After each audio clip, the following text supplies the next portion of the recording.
আসসালামু আলাইকুম রহমতুল্লাহ। Base design centre পক্ষ থেকে আপনাদেরকে স্বাগতম। আমি আবার একটা নতুন ভিডিও নিয়ে আপনাদের মাঝে হাজির হয়েছি। আজকে আপনাদেরকে দেখাবো 10 ইঞ্চি এবং 12 ইঞ্চি পিলারের মাথা ডিজাইন। আপনারা দেখতে পারতেছেন অনেক সুন্দর নকশা করা।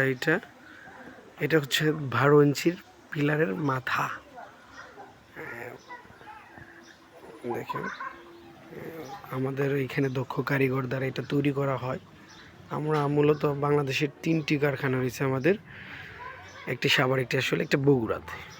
আমরা এই 3টি কারখানা থেকে বাংলাদেশের 64 জেলায় হোম ডেলিভারি করে থাকি নিজস্ব পরিবহন দ্বারা। পরিবহন চার্জ একদম ফ্রি। আমরা একমাত্র কোম্পানি যে আমরা মাল দেওয়ার পরে কাস্টমারের কাছ থেকে পেমেন্ট নিয়ে থাকি, এবং আপনারাও আমাদের কাছ থেকে নেওয়ার পরে মাল দেখার পরে পেমেন্ট করতে পারবেন, সেই সুযোগ সুবিধা আমরা দিয়ে থাকি। আর নয় দূরে আমাদের সাথে যোগাযোগ করতে পারেন। স্ক্রিনে দেওয়া হোয়াটসঅ্যাপ ইমো নাম্বার আছে, চাইলেই আপনারা আমাদের সাথে যোগাযোগ করতে পারেন। বিদেশ থেকে, দেশ থেকে, যেখান থেকেই পারেন আমাদের সাথে যোগাযোগ করতে পারেন। আমরা দক্ষ কারিগর দ্বারা এই পিলার ডিজাইন করে থাকি। আজকে এই পর্যন্তই। ভালো থাকবেন, সুস্থ থাকবেন। সামনে আরেকটা ভিডিও নিয়ে আসতেছি। আসসালামু আলাইকুম ওয়া রাহমাতুল্লাহি ওয়া বারাকাতুহু।